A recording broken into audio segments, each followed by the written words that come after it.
सूचित किया जाता है आपका धरने का दिया हुआ समय समाप्त हो गया है। किया जाता है आपका धरने का दिया हुआ समय समाप्त हो गया है।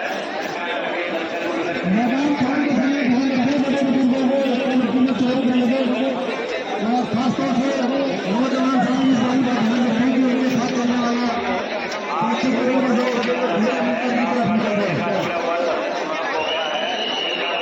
मंच पे जो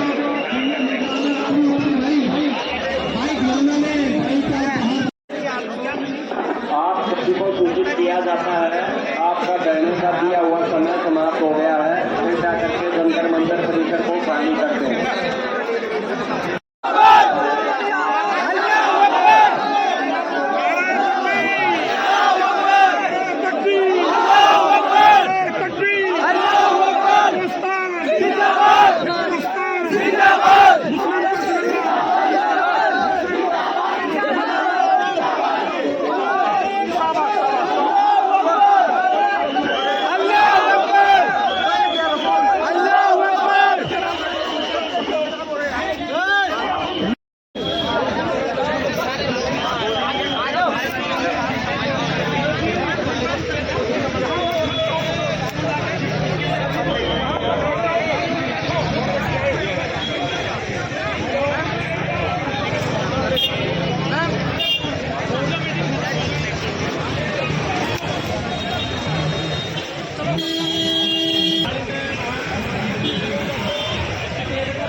तो कोई दिक्कत नहीं है, लेकिन जैसा मैं 5 से रास्ता मिलता है वही